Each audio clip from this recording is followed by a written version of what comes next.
crap, this thing's hot. Hi, folks. Thanks for tuning in to our 4th Hangout with Chad. Today, we'll be talking all about brewing, whether it's home brewing in your garage or production brewing on a 15-barrel system.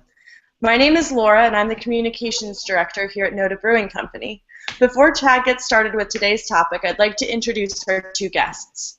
Our first guest is Bethany Burr. Bethany is a technical analyst for Discover Ready by day, and on the nights and weekends, you can find her volunteering and home brewing.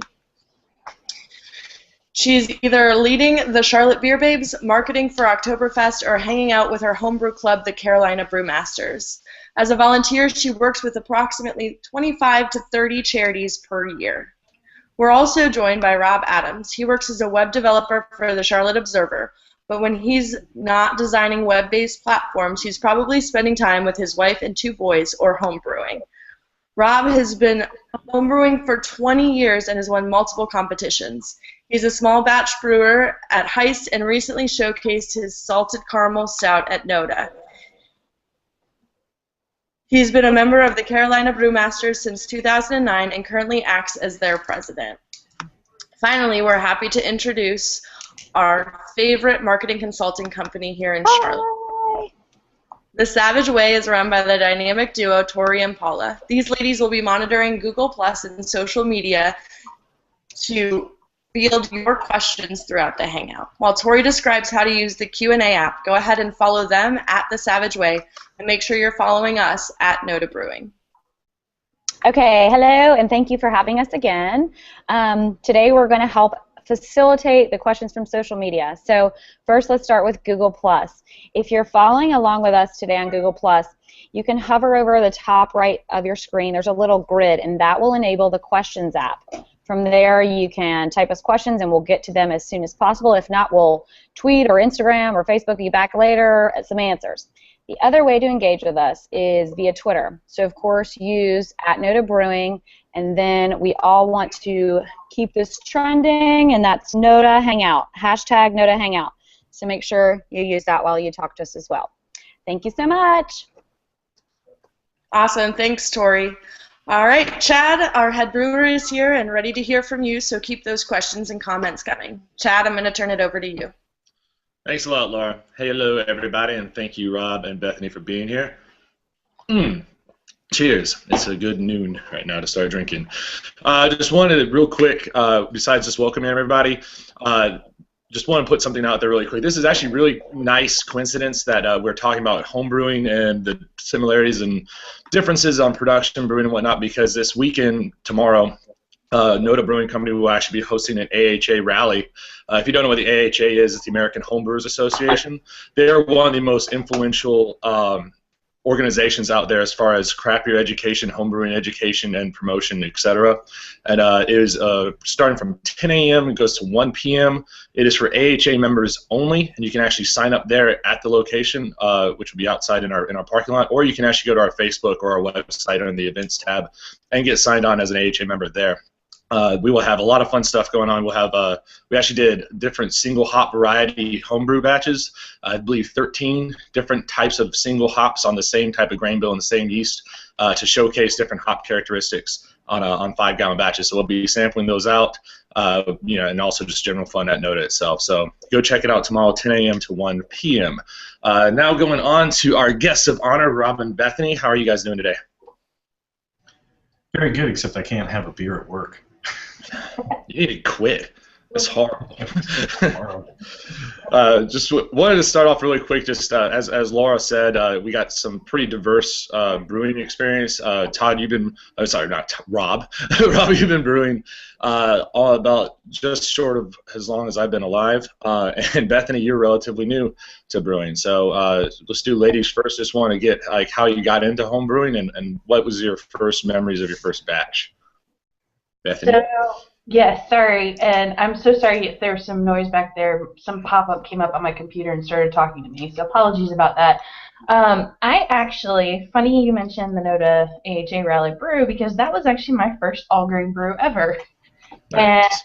And so it was very intimidating for me because I had done one extract brew a year before that, and I luckily have a wonderful group of homebrew friends through Carolina Brewmasters. Rob is one of them, and one of the ladies who's in the Carolina Brewmasters, Pinky, is also in the IBU club, and she was kind enough to let me go up and brew at her house on her equipment, so she could kind of walk me through, all right, this is what you need to do with the all grain, this is what the difference is between this and an extract. It was really cool. So it went from really intimidating as a concept to I got this.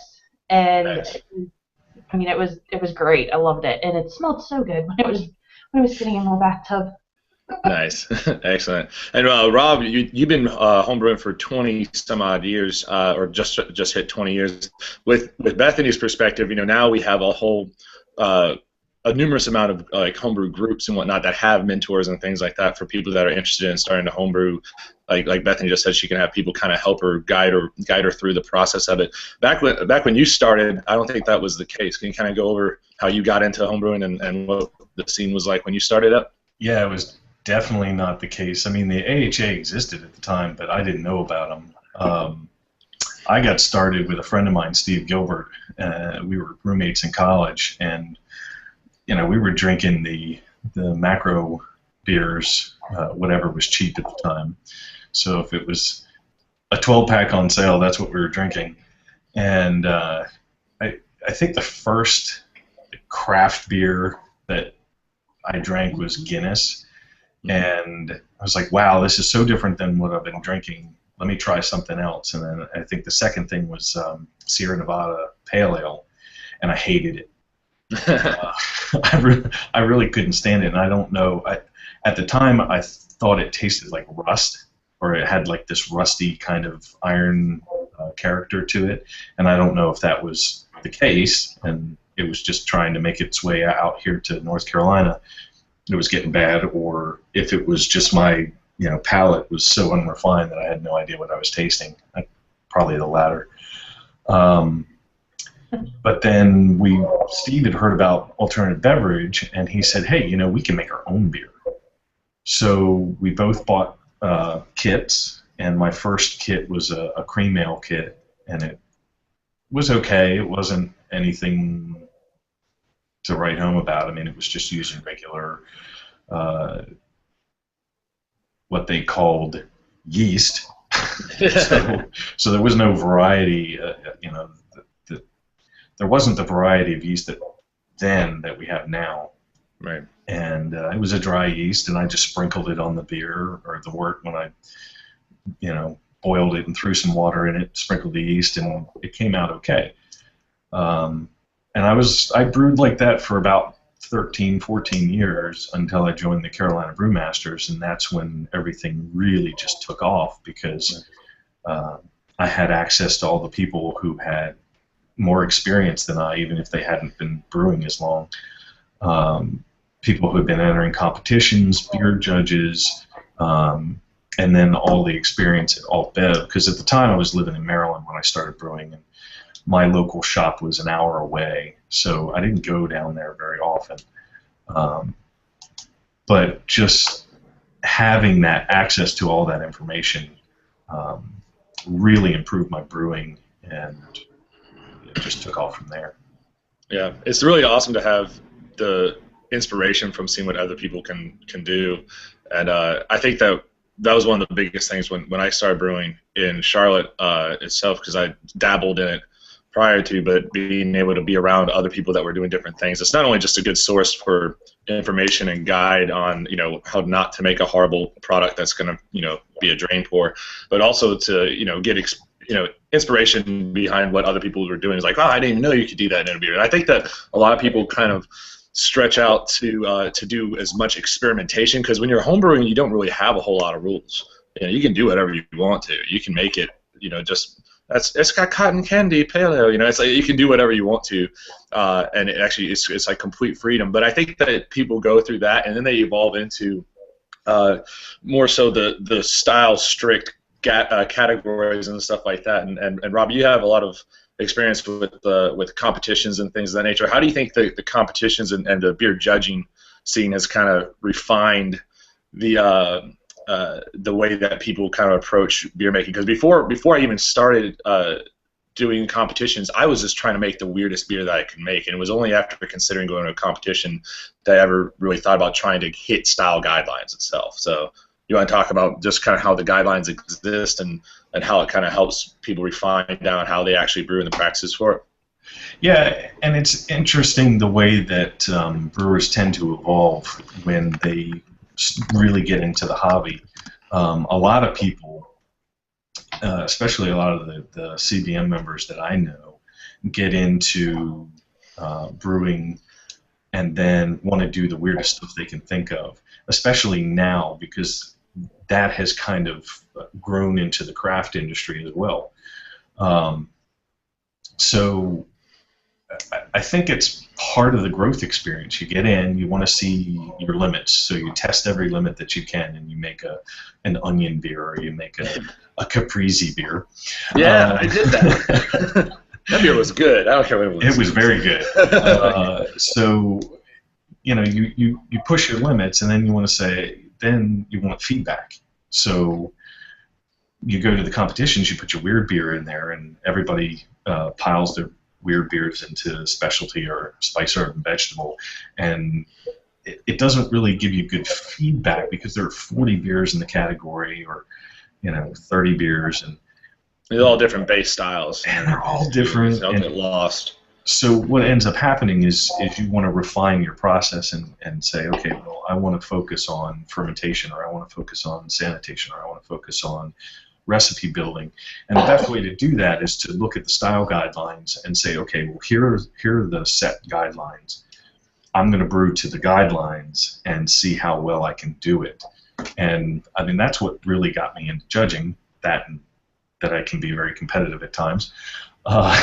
Yeah. And, judging helps you to brew better because you have to understand the entire process, from growing the grain and water chemistry all the way to historic styles in different countries and cities.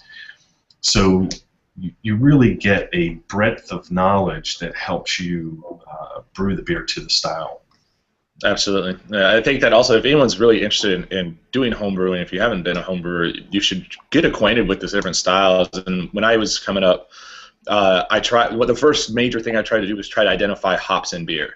And that's the most fun research one can ever have, is to take a whole bunch of IPAs that have descriptors of what the hops are on them and just sit there at your leisure just trying to pick out, oh, that's Centennial or that's Cascade, But there's so many finite parts, like you said, like when it comes down to like water chemistry and mash temperatures and things like that. People don't realize how many different categories there are of beer.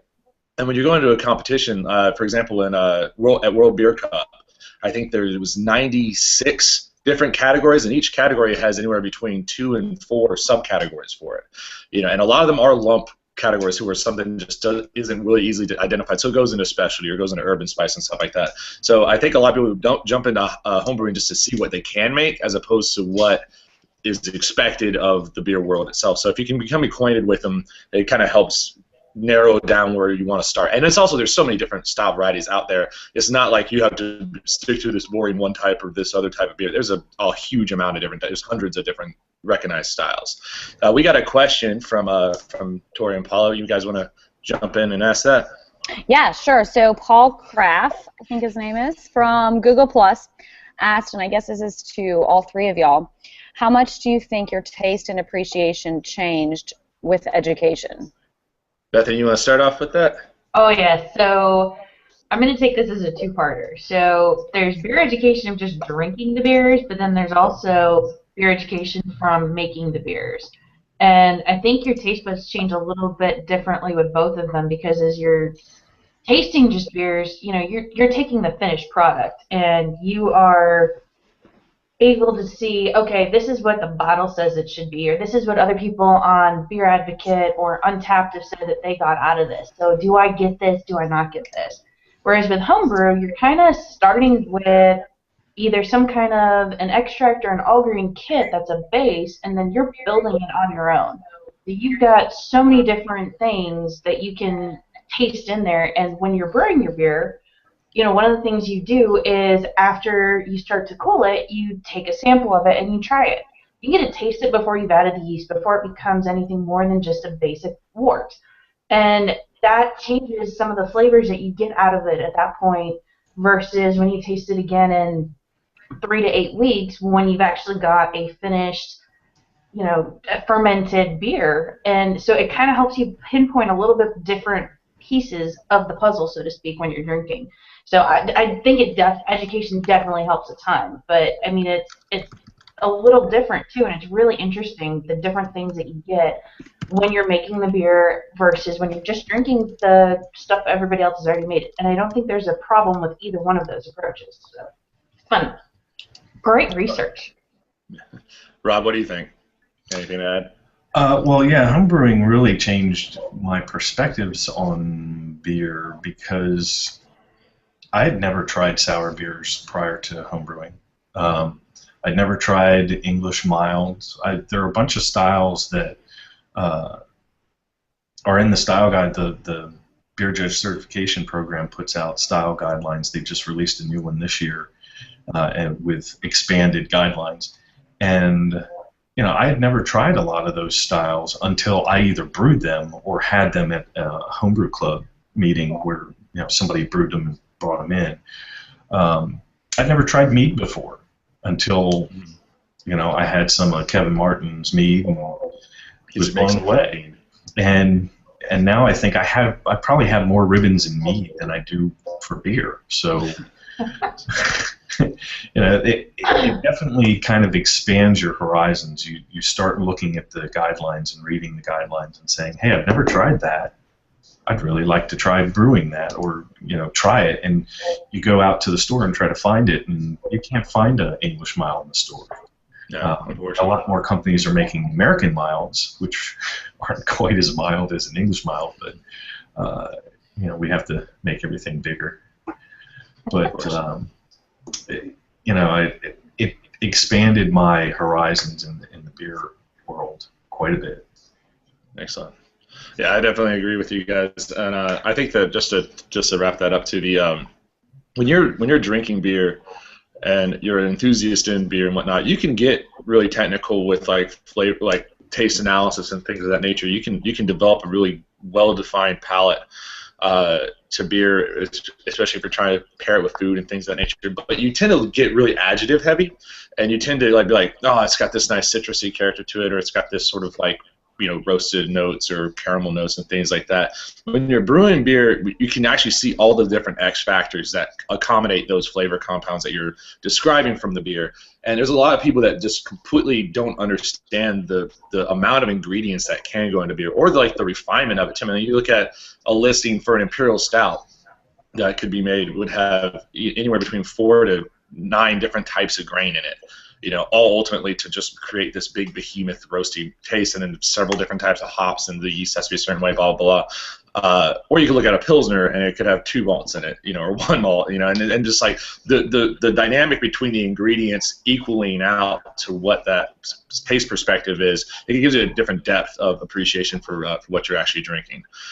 So yeah, homebrewing definitely helps. I think it rounds out the appreciation for it. There's one thing to taste something that tastes really good, but to understand the difficulty it takes to make that thing that nicely and that balanced or that aggressive or whatever, it just completely wraps your head around it in a more complete fashion. We got another question, and then we'll jump to the next topic. Go ahead, Tori. Let's see what we got. This is from Webb Brightwell, and he says, as a soon-to-be first-time all-grain brewer, it sounds like it might be smarter to try to stick with the style guidelines of a certain beer rather than jump into some weird, innovative type beer. What do you guys think? I definitely agree with that, and I'll let you guys chime in on it too, just because you don't necessarily have to go and get like a kit either. You can design your own beer style from all grain, but when you have, if you find good resources or you find good online recipes and stuff like that, there's a lot of online recipes out there that will be like, oh, I won this medal and this medal and this medal with this pale ale recipe. Chances are good it's probably to the book, to whatever that recipe is. And the issue with all grain, it's not about having to mash ton and having to mash all your grain as opposed to just have a blow pot where you just steep some specialty grains and then throw your malt extract in it. That's not the advanced part about it. It's the fact that you have to now be responsible for all the things that are happening in extracting that initial wort. So you need to know your mashing temperature. Do you need to do a protein rest? Do you need to do a mash out? Do you need different sorts of water salts to allow it to get there? So if you start with a really well-defined style, there's usually a lot of really good guidelines to help you hit those temperature marks, hit the water profile that you need to, and also get a good hop schedule together and whatnot. Whereas if you're trying to just completely wing it, you can wing it on an extract style just as easily as you can wing it on an all grain. Bethany, do you have anything to add to that since you just started in with all grain? Do you agree or? Yeah, I agree with that. I also would add, you can get as totally complicated, scientific, and nerdy as you want with making beer. And you can also go very much on the polar opposite end of you're just kind of dipping your toe in the proverbial water, because I didn't necessarily get all of the water composition. I didn't really go into all of that with my first one, but I was doing the pale ale that we were going to dry hop for the AHA rally, and I had a mentor who knew a lot of that stuff already, and so she had these little tricks. And so I didn't have to get into all the science of it because I wasn't doing it on my own.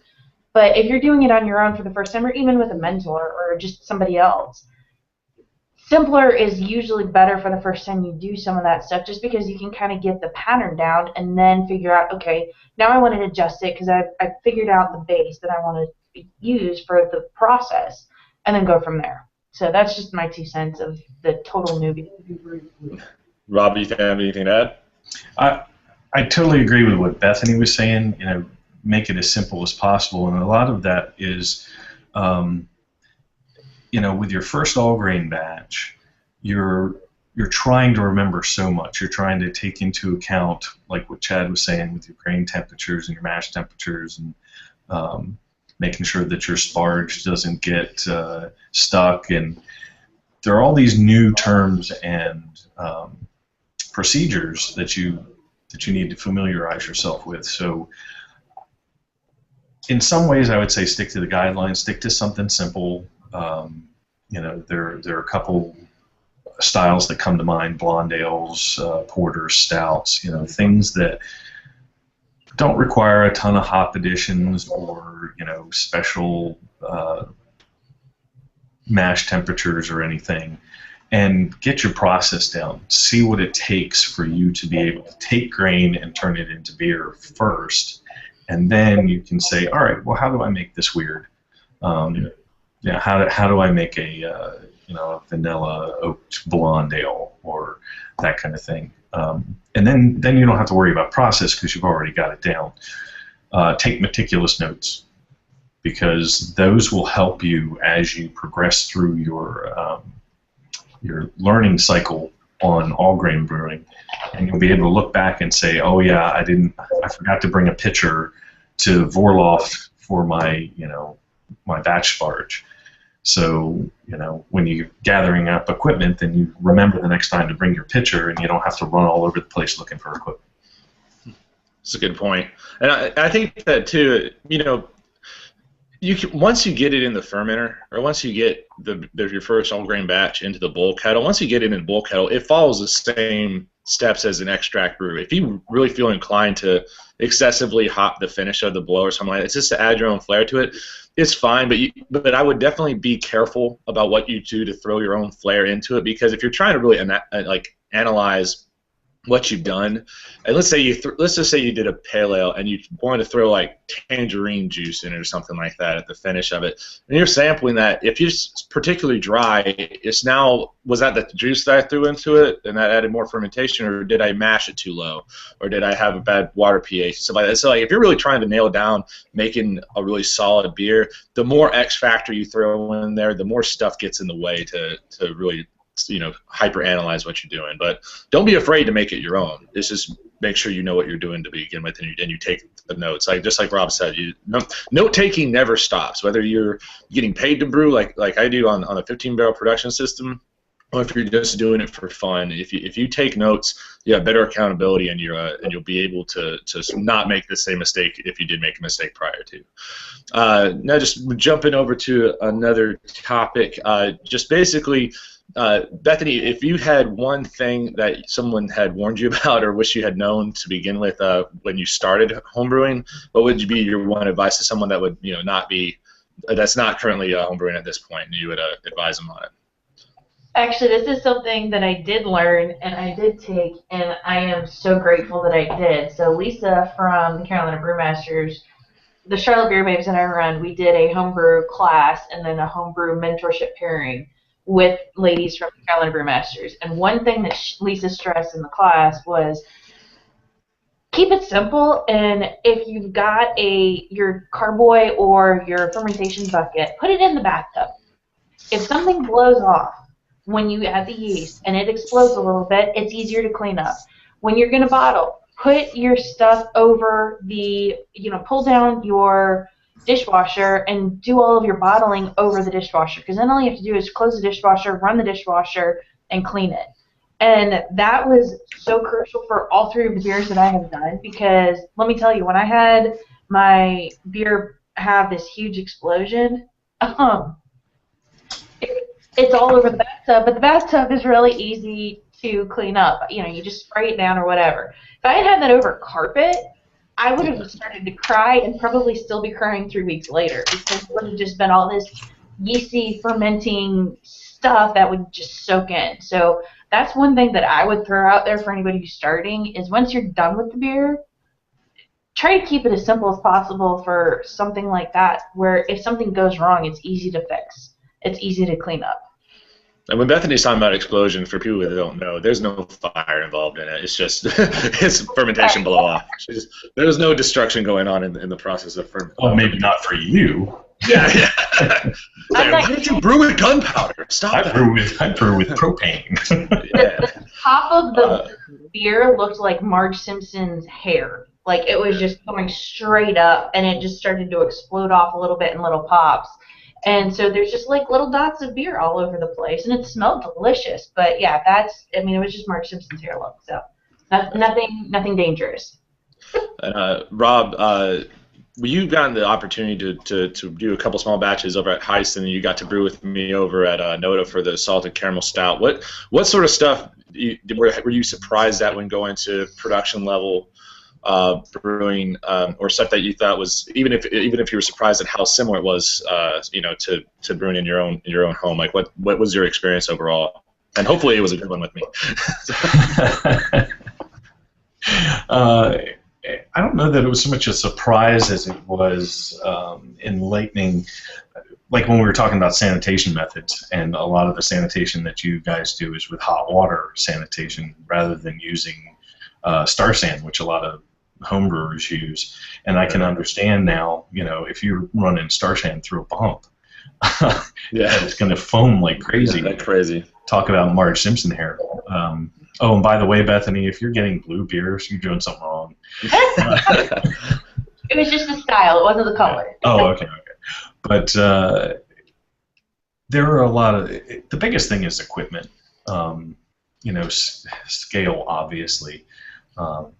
We're not going to be brewing 15 barrels at home, but it's mostly the access to equipment. And I keep things really simple at home when I'm brewing. I do batch sparging for my mash, and I don't use pumps, and that's very helpful.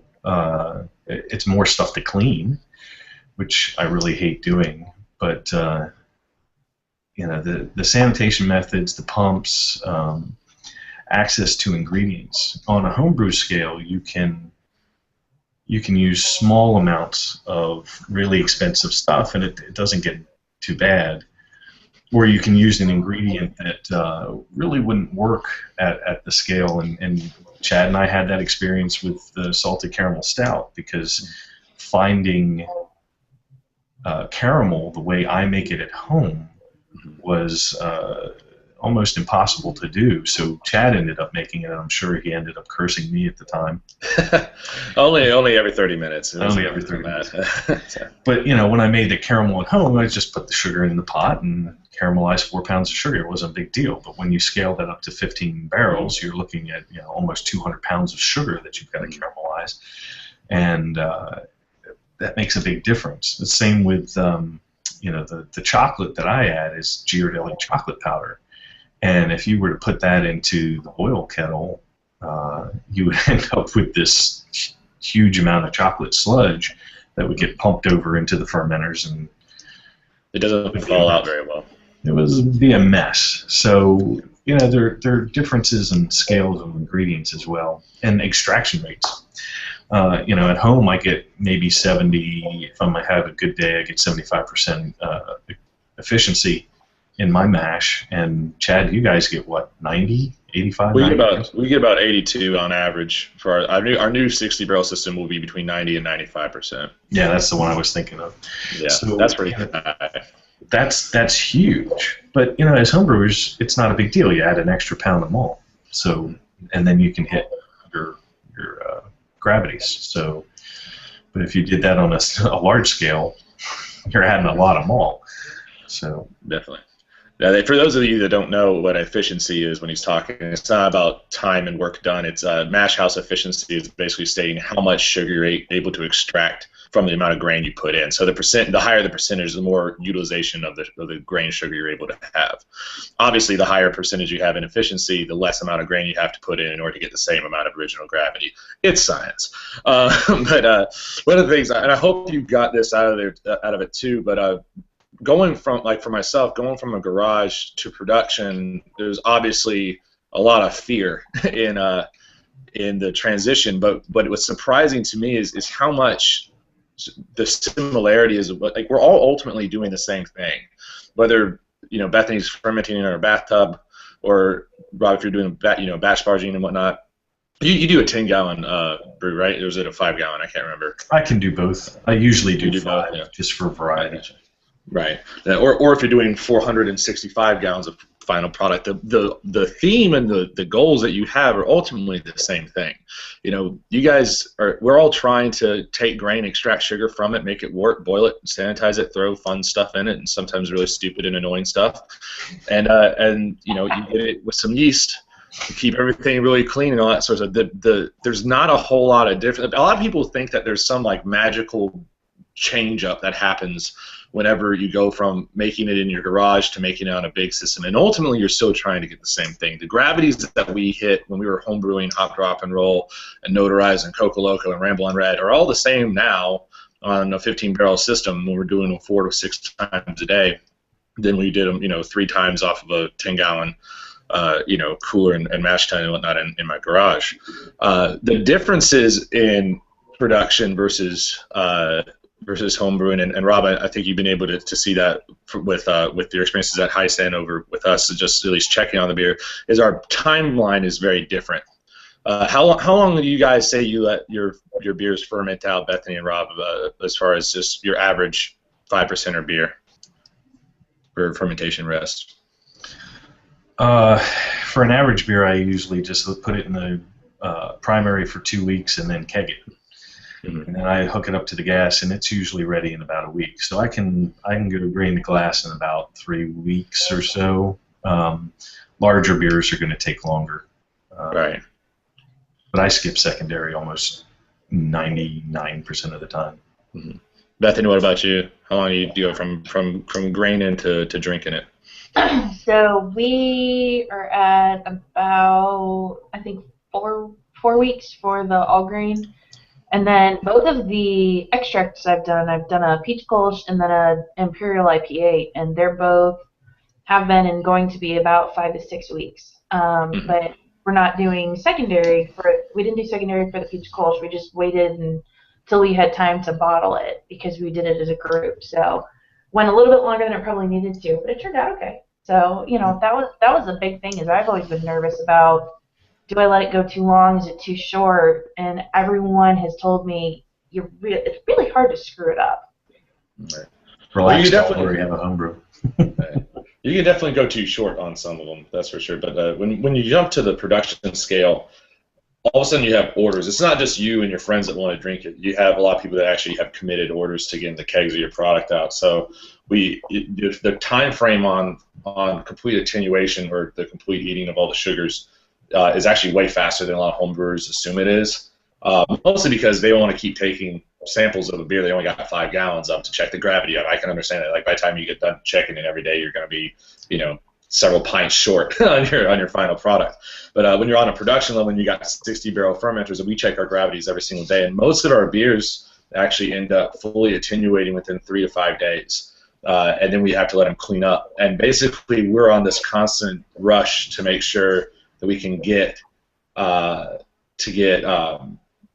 product, out to the public in the fastest and best quality form that it can. So we usually try to turn our beers anywhere between a week and a half and 2.5 weeks. A big factor in that is obviously the cleanup, which that's one thing that a lot of homebrewers, they just like, throw it in the primary fermenter for 2.5 weeks or whatever. Wait until it stops bubbling and put it in the secondary for a little while, and like you end up getting like a month-long fermentation, which is fine. But when you're trying to move the beer out and you have accounts demanding it, it's much more monitoring, and there's a lot more testing that we do on the beers and whatnot. So there is some differences, but ultimately the final product is still trying to be the same. You want it to be a good, not the same ABV every single time. The consistency on production level too is a big, huge challenge when we're trying to keep the same beer over and over. And like I can't imagine. When I was a homebrewer, I never really would have thought, when I make a beer, I maybe make it a couple more times or whatever, but when you sit there and think that you're going to be doing, in 1 week's time, you're doing 8 to 12 batches of hop, drop, and roll, and then the next week you're doing 8 to 12 batches of hop, drop, and roll again, it's like to make sure each single batch is as consistent as it possibly can is a pretty looming task. So once again, it goes back to note-taking, making sure you got all your stats in line. Just got a quick question, too. For those who don't know, when we say barrel, BBL is a English measurement term. It's not meaning like a big wine barrel or a bourbon barrel. Those are usually between 50 and 58 gallons. A English measurement barrel is 31 gallons. So we have a question actually from Mexico. If you want to go ahead and send that over to us. Okay. So this is Abraham from Mexico, and he says he's an amateur home brewer, but he's been told a lot about the extreme importance of fermentation temperatures. So where he lives, there's a temperature, the average is about 104, and their electricity bills are way too high. But what method do you recommend to keep temperatures? And cheers from Mexico. Cheers to you, Mexico. Thank you for watching. That's awesome. That is a huge issue, and honestly, I mean, we don't have it as bad as 104 on average here, but in the southeast it gets pretty hot and it gets pretty humid. Luckily, at the production brewery, we have glycol jacketed tanks that we can keep our tanks dialed into, plus or minus 1 degree. Didn't always have that ability in the house, but luckily I was able to keep the house somewhere between 68 and 70 degrees, and if we really needed to, I could get a large space cooler and just keep it at a set temperature and keep the beer in there. Rob, what do you use for fermentation stability? I've used a lot of different things. You can build your own fermentation chamber. You could, if you Google that, fermentation chamber. There are a bunch of really cool ideas building these foam boxes that you can put ice in one side and your beer in the other, and put a little fan in between that's controlled by a temperature controller. You can use a mini fridge, like a little bar fridge, and ferment in that using a temperature controller. I'm lucky enough to have a laundry room that has a window, so I put an air conditioning unit in the window and keep that room at about 65 to 68 degrees. That's where I do most of my fermentations. I also have a mini fridge that I put lagers in. Right. Yeah. But if you're in a really hot climate, you can try an ice bath or a water bath and put cloth. It's kind of a modified swamp cooler effect. So if you put the beer in water and use a cloth around it so that it soaks up the water and evaporates from the cloth, you'll get a cooler temperature. And some people have been able to get it down about 10 degrees. If you're at 104 degrees, getting down 10 degrees is kind of hard. It's still hard on your yeast. And at that point, I'd suggest using a yeast or brewing styles, at least in the summertime, that are conducive to those temperatures. So things Rock like some saisons. Yeah, saisons are big. Some of those yeasts can go up to 90 degrees and be perfectly happy, give you wonderful flavor. If you do that with lager yeasts, they're not going to be happy, and they're going to throw all kinds of off flavors, and your beer is going to be really bad. Yeah, certain yeasts really benefit well from being stressed out, specifically Belgian styles of yeast strands. You don't want to do it with the ones that you want to keep neutral. There's a reason why they are neutral, like American, a lot of English varietals, and also, like you said, obviously lagers, they don't like it to be too hot. But when I was in Portland, Oregon, actually, for a collaboration brew with Breakside Brewing, we met with like a small council of brewers, and they were just doing taste analysis with different beers. And there was this one brewery there that did some amazingly good Belgians, and they're like, our trick is we get all of our fermenters up to 98 degrees eventually, and just work them up. And they're like, oh, we can't get it that hot. They were just trying to figure out ways to get it hotter. So take advantage of the fact that it's just naturally really hot where you're at, and just let it fly. So, Bethany, do you have any tricks or experiences with that? We've done frozen ice water bottles. So just take some water bottles, throw them in the freezer, add them to a water bath in the bathtub or a cooler or just kind of one of those big buckets, and then you just switch out the frozen water bottles, and you don't have to worry about the ice as much. With it melting and whatnot, because you just got the water bottle. So that's worked pretty well for us every time. And I'm also freezing myself by keeping my house at 68 degrees. So yeah, fun times. Yay, all for the beer. Yeah, all for the love of beer. I've also heard of people putting really large trash cans over, like sitting their fermenter next to AC vent, and basically putting like cold bottles or something like that around it, and then putting a large trash can over and over the actual AC vent, so all the AC that's circulating basically just keeps circulating in there. Once again, it's hard at 100+ degrees on average, and if you're worried about AC bills and stuff like that, it's not a lot of really great tips that you can work it down with. But take advantage of the fact that there are some yeast out there that really like it hot, and just pitch colder. Get it down as low as you can, and pitch in the upper 50s on it if you want to, and then let it rise on its own. And then by the time it's nice and hot, it's probably done, and you can just get it out and put it in secondary and roll from there. Okay, next topic. I think we'll be wrapping it up here pretty soon. Is there anything you guys want to add, just advice to people trying to get into homebrewing or just advocate homebrewing in general? Bethany, you want to say anything? And we'll knock it out and take any last questions. So my biggest thing of advice would be figure out what you want to do as a beer style, and then find someone. Go to a local homebrew club, and most of them that I've heard of, you can go to the meetings. You don't have to be a member, and figure out, do you want to join this club or whatever. Those are great resources. They're people just to talk to. You can try different styles, figure out. And I've been picking Rob's brain for like 9 months on this beer that I haven't even started to make yet. And just ask questions and figure out the best way for you. Like, I'm going to be doing some stovetop brewing. I've done stuff on borrowed equipment. There's a ton of different ways you can do brewing, and figure out what is going to be the best for what your resources are. You don't have to spend a ton of money. You don't have to spend a ton of storage space by getting all this extra equipment you don't need. There are so many tricks that people I've spoken to from the homebrew clubs know that have divulged to me that I never would have even been able to Google and find, because I wouldn't have known what to look for.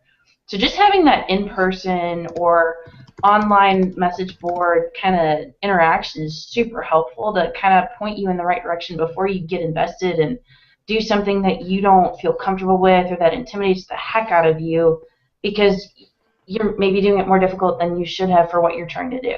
So that would be my advice. Rob, any final thoughts? Oh, absolutely join the club.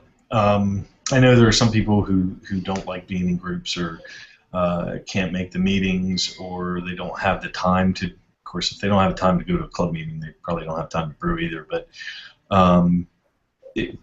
gain from their experience. I mean, the people in our club probably have hundreds of years of experience in homebrewing, and everybody has their own little tip or trick for this style or this type of brewing, you know, extract, bottling, kegging, you know, that kind of thing. And you can adapt what they've learned and make it work for you. And if you don't have time for that, I mean, join the AHA. It's a really good organization.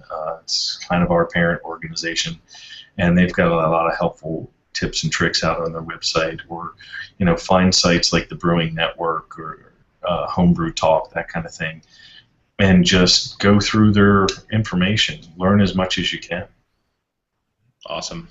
All right, thank you guys so much for joining us. Once again, make sure to stop by the brewery tomorrow at between 10 and 1. We got the AHA rally going on. Thank you for putting on the hat, Rob. Otherwise, the aliens will see your thoughts. Please remember to at least look into homebrewing if you aren't doing it already, and if you want to take the next step, get involved with one of the clubs, or get in, at least on some of the online forums. There's tons of information out there.